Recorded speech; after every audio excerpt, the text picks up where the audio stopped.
Hello. So function chapter continue करते हैं। तो नेक्स्ट है, हम लोग टाइप्स ऑफ फंक्शन देख रहे थे। तो लास्ट वीडियो लेक्चर में हमने देखा था trigonometric ratios and trigonometric functions. तो लास्ट हमने देखा था ट्रिग्नोमेट्रिक फंक्शन। तो नेक्स्ट है greatest integer function. Greatest integer function also known as a box function, also known as a step up function, also known as a bracketed function। तो greatest integer function को लिखते कैसे हैं? Square bracket. तो कभी भी देखो, अगर ये स्क्वायर ब्रैकेट लगा हुआ है कैलकुलस में, तो अगर वो ग्रेटेस्ट इंटीजर फंक्शन है तो वो 100% मेंशन करेगा। पर अगर उसने मेंशन नहीं किया तो then they are just normal brackets. तो कभी भी अगर ये ग्रेटेस्ट इंटीजर फंक्शन है तो वो ऐसे लिखेगा, रिप्रेजेंट्स ग्रेटेस्ट इंटीजर फंक्शन। तो वो इस तरह से लिखेगा ग्रेटेस्ट इंटीजर फंक्शन। पर अगर उसने नहीं लिखा है तो they are just normal brackets. तो ये क्या होता है ग्रेटेस्ट इंटीजर फंक्शन? तो ग्रेटेस्ट इंटीजर फंक्शन क्या होता है कि x को लोकेट करो नंबर लाइन पर, x को लोकेट करो नंबर लाइन पर, फिर उसके बराबर या उसके पीछे, उसके बराबर या उसके पीछे जो भी इंटीजर्स होंगे उसके बराबर और उसके पीछे जो भी इंटीजर्स होंगे, उन इंटीजर में जो सबसे बड़ा इंटीजर होगा, उन इंटीजर्स में जो सबसे बड़ा इंटीजर होगा वो ग्रेटेस्ट इंटीजर होगा। तो जैसे फॉर एग्जांपल बॉक्स ऑफ 2.5 है, तो 2.5 तो उसके पीछे कौन है? 2, 1, 0। तो सबसे बड़ा इंटीजर कौन है? 2। तो ग्रेटेस्ट इंटीजर हो गया 2। नेक्स्ट, अगर मान लो बॉक्स ऑफ -2.3 है, -2.3 तो इसके पीछे आएगा -3, -2 आगे आएगा तो -4। तो सबसे बड़ा इंटीजर कौन हुआ? -3। तो ये हो जाएगा -3। लेकिन अगर बॉक्स ऑफ 3 लिखा है, तो बॉक्स ऑफ 3 लिखा है तो 2, 1, तो सबसे बड़ा इंटीजर उस समय कौन होगा? 3। तो जब इंटीजर होगा तो वो एज इट इज ही बाहर आ जाएगा, है ना। तो नंबर x को लोकेट करना है और उसके पीछे जो भी इंटीजर हो उसमें जो सबसे बड़ा इंटीजर होगा दैट्स योर ग्रेटेस्ट इंटीजर। तो बॉक्स ऑफ पाई स्क्वायर कितना होगा? तो बॉक्स ऑफ पाई स्क्वायर होगा 9। बॉक्स ऑफ साइन 2 क्या होगा? ये 0 से 1 है तो 0 होगा। बॉक्स ऑफ कॉस 3 जो है वो नेगेटिव है, -1 से 0 के बीच में, तो इसका बॉक्स आएगा -1। बॉक्स ऑफ ई कितना आएगा? बॉक्स ऑफ पाई आएगा 3। बॉक्स ऑफ माइनस पाई आएगा -4। बॉक्स ऑफ ई आएगा 2। तो ये हो गया ग्रेटेस्ट इंटीजर। नेक्स्ट, इसको रीडिफाइन करते हैं। तो जब x 0 से 1 के बीच में तो आंसर 0 आएगा, क्योंकि अपन देख सकते हैं ये 0, 1, 2, 3, -1। तो जब x 0 से 1 के बीच में होगी तो हमेशा इंटीजर 0 ही आ रहा होगा। फिर 1 से 2 में होगा तो 1 आ रहा होगा, 2 से 3 है तो 2 आ रहा होगा, -1 से 0 है तो -1 आ रहा होगा। तो 0 से 1 में 0 आएगा, 1 पे इक्वालिटी, 2 पे इनइक्वालिटी तो 1 आएगा। 2 से 3 में, तो ध्यान रखो लेफ्ट हैंड इंटीजर पे इक्वालिटी है, राइट हैंड पे इक्वालिटी नहीं है, तो ये 2 आएगा। -1 से 0, -1 पे लेफ्ट हैंड इंटीजर पे इक्वालिटी है, 0 पे इनइक्वालिटी है तो -1 आएगा। अब इसका ग्राफ प्लॉट कर सकते हैं। तो इसका ग्राफ प्लॉट करते हैं। तो देखो 0 से 1 में वो 0 है, 1 से 2 में 1 है, 2 से 3, तो ये इस तरह से चलता रहेगा। तो ये स्टेप्स की तरह चलता है, इसलिए इसको स्टेप अप फंक्शन बोलते हैं। तो ये y equal to box x रहता है तो इसलिए बॉक्स फंक्शन बोलते हैं। तो ये ग्रेटेस्ट इंटीजर फंक्शन, तो ये बॉक्स जैसा दिखता है तो इसलिए बॉक्स फंक्शन बोलते हैं। और इसका ग्राफ स्टेप जैसा बनता है तो इसलिए इसको स्टेप अप फंक्शन बोलते हैं।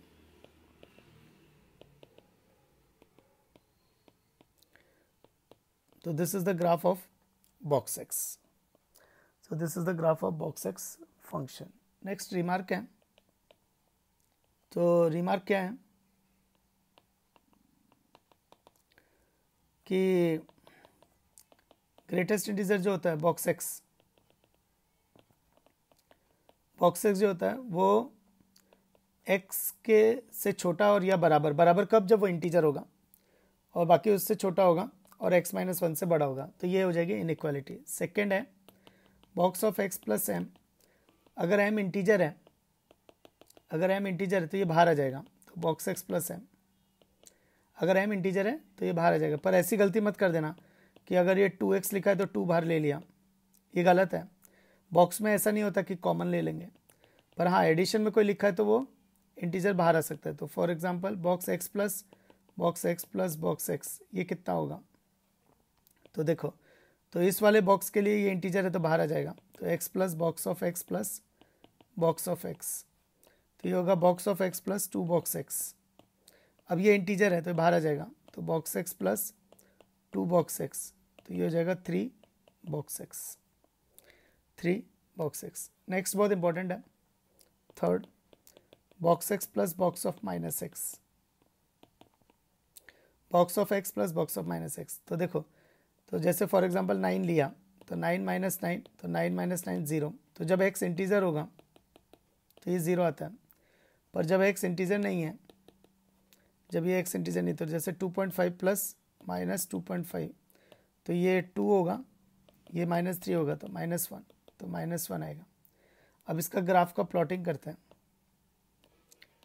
इसके ग्राफ की प्लॉटिंग करते हैं। तो देखो, जब एक्स इंटीजर है तो वो 0 आ रहा है, तो 0 पे 0, 1 पे 0, 2 पे 0, 3 पे 0, फिर -1 पे 0, पर जब एक्स इंटीजर नहीं है तो -1 आ रहा है।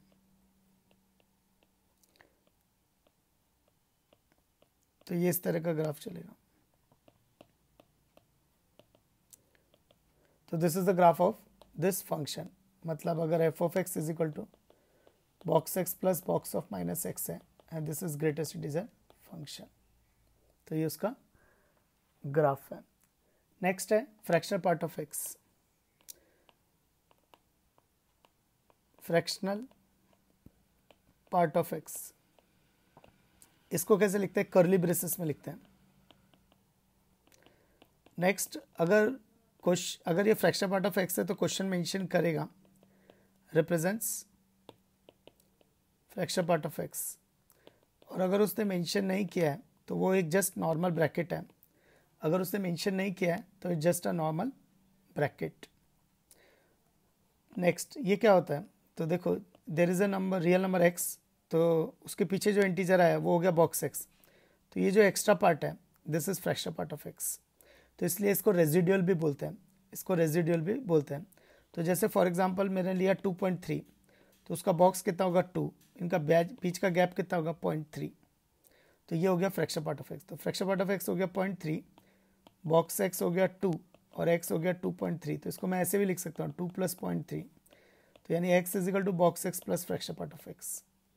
नहीं तो कभी भी क्या है ना, ध्यान में रखो, फ्रैक्शनल पार्ट ऑफ x है x माइनस बॉक्स x, इससे सारे निकल जाते हैं, तो x माइनस बॉक्स x। तो देखो, तो सोचो, जब x 0 से 1 है तो बॉक्स x 0 होगा, तो ये आ जाएगा x। जब x 1 से 2 है तो बॉक्स 1 होगी, तो x माइनस 1। जब 2 से 3 है तो बॉक्स होगा 2, तो x माइनस 2। -1 से 0 है तो बॉक्स x होगा -1, तो ये जाएगा x प्लस 1। तो फ्रैक्शनल पार्ट ऑफ x क्या हो गई, लाइन सी हो गई, ऐसे और आगे चलता जाएगा, फिर और आगे भी चलता जाएगा। नेक्स्ट, जस्ट एक एग्जांपल के लिए कि फ्रैक्शनल पार्ट ऑफ पाई क्या होगा, तो कभी भी फ्रैक्शनल अगर हैंडल करना है ना, कभी भी अगर फ्रैक्शनल हैंडल करना है तो बेस्ट है x minus box x, x minus box है, तो ये x माइनस पाई का बॉक्स कितना है 3, तो ये हो जाएगा x माइनस, अच्छा x माइनस 3, पर x यहाँ पे क्या है पाई, तो ये हो जाएगा पाई माइनस 3, तो this is the fractional part pi minus 3, तो फ्रैक्शनल पार्ट आ जाएगा पाई माइनस 3। अब इसके ग्राफ की प्लॉटिंग करते हैं। तो 0 से 1 में क्या आया, 0 से 1 में आया x, फिर 1 से 2 में आया x माइनस 1, फिर x minus 2, x minus 3, x plus 1, तो ये ऐसे चलता ही रहेगा। नेक्स्ट, ये 0 1 2 3, यहाँ पे डॉट होगा, यहाँ हॉलो होगा, क्योंकि वो इक्वल टू नहीं लगा ना, ये देखो ग्रेटर देन इक्वल टू 0 और लेस देन 1 है, तो 1 पे इक्वालिटी नहीं है, तो इसलिए डॉटेड आएगा, ये जस्ट फॉर रेफरेंस, ये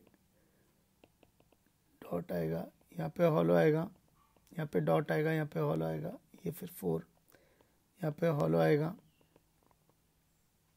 यहाँ पे डॉट आएगा -1। तो this is the graph of the function. तो this is the graph of fraction part of x. Next है रिमार्क किसके,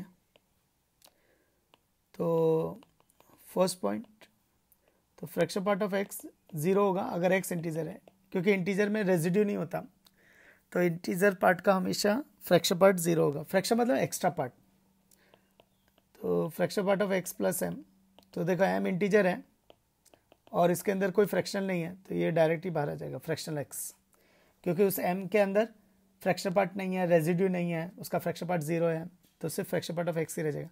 नहीं तो इसको वहाँ से भी कर सकते हैं कि fraction part of x plus M को मैंने लिखा x plus x minus box x होता है, तो x plus M minus box of x plus M, फिर एक्स प्लस एम माइनस ये बॉक्स का रिमार्क, तो ये बॉक्स एक्स और एम बाहर आ जाएगा, तो minus M, M M cancel हो गया, तो एक्स माइनस बॉक्स एक्स, और एक्स माइनस बॉक्स एक्स क्या होगा, fraction part of x.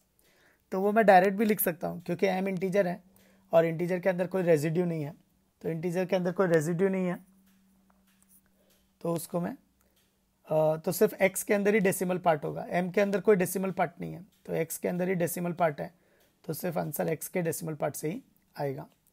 Next है third remark, fraction part of -x, तो वही दो केस बनेंगे, जब x इंटीजर और जब x इंटीजर नहीं है। तो जब x इंटीजर है तब तो 0 आ जाएगा, क्योंकि इंटीजर में डेसिमल पार्ट 0 होता है, इंटीजर में रेजिड्यू पार्ट 0 होता है, इंटीजर में फ्रैक्शन पार्ट 0 होता है, और जब x इंटीजर नहीं है तब, तो देखो बेसिक से जाएंगे, fraction part of -x is -x minus